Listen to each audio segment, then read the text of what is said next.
Allez, on s'intéresse à présent à nos market movers avec Mathieu Driol comme tous les matins. Bonjour Mathieu. Bonjour Vincent.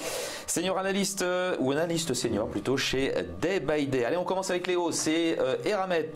Eramet qui fait l'objet d'un relèvement de recommandation. Kepler-Chevreux initie son suivi à l'achat sur le titre qui progresse bien ce matin. Il serait temps, puisque le titre suit quand même une dynamique haussière assez nette depuis la fin juin. On était à 40, on est au contact des 90, 89, 44 plus 4, 36 avec un gap haussier qui permet de franchir les précédents sommets, qui relance la dynamique haussière, très nette. 26 septembre dernier, donc c'était quand même il n'y a pas si longtemps, on valait 55, 90 quasiment aujourd'hui.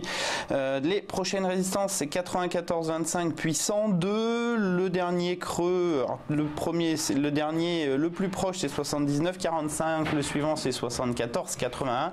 Il y a un petit peu de vol quand elle corrige, on voit les 3-4 jours ici de correction, ça avait donné lieu à un retour assez net sur le support. Pour l'instant, il n'est pas question de correction vu qu'on a même ouvert un gap, et tant que ce gap restera ouvert, a priori la lecture sera exclusivement haussière. C'est vraiment un titre particulièrement robuste à la hausse. Il faut dire que les cours du nickel sont aussi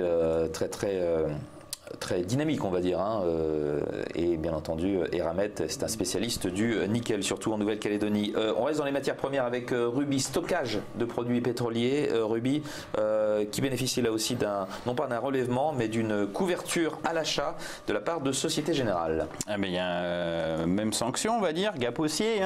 Vous voyez ici, alors gap haussier qui lui apparaît sur, c'est encore plus fort. Vous voyez la progression très spectaculaire sur 30 ans, même sur 5 ans.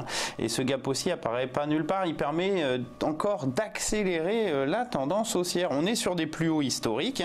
Vous voyez, on était sorti par le haut de ce range le 14 novembre dernier. 2 petits jours de pullback, c'est-à-dire de retour sur une ancienne résistance qui est devenue support à 56,65. Et puis la tendance reprend ses droits. On a ouvert un premier gap pour sortir de la conso.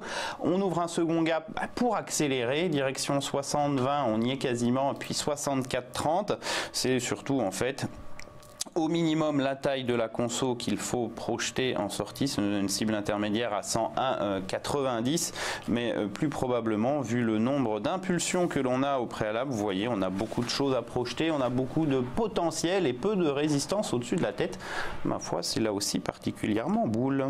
Encore une hausse dans un tout autre secteur, celui des biotech avec AB Science. Alors là, la configuration est complètement différente. AB Science, c'était une succession de gaps baissiers, ma foi, très violents, de net décalage, le dernier ici à la mi-septembre. Depuis ce gap, le titre, on va dire, latéralise entre 8 et puis justement on avait un niveau intéressant qui était à 9,37. On faisait des petites mèches au-dessus pour l'instant. Aujourd'hui on a l'air d'ouvrir encore une histoire de gap, sauf que là ce gap il essaye de franchir à la résistance cette zone entre 9,37 et 9,70. Il faudra surveiller la clôture de ce soir, si elle se fait au-dessus de cette zone, ça pourrait être un premier petit signe de force du titre. Alors on va attendre bien sûr d'avoir cette confirmation de clôture forte, puisque les dernières fois vous voyez on avait fait des mèches. Une mèche c'est quoi?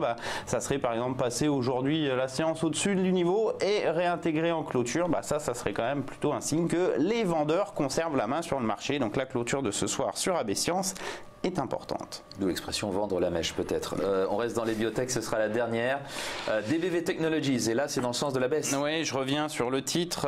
Actuellement, il consolide de 1,10, mais c'était surtout la configuration graphique qui m'importait. Vous le voyez, le décalage très fort d'il y a 2 jours, à plus 7,59, était autour de la résistance majeure à 42,30. On est toujours autour de ce niveau, et le gap haussier en fait ouvert en bas de trend, pour l'instant peine à vraiment réaliser une reprise un tout petit peu conséquente.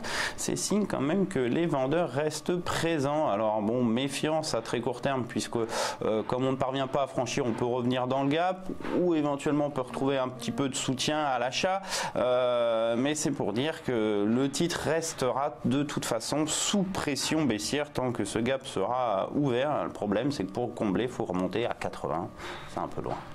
Parfait, merci beaucoup Mathieu pour ces market movers à la baisse, DBV Technologies et à la hausse, AB Science, Eramet et Ruby. Mathieu Driol, analyste senior chez Debaïdé. À demain.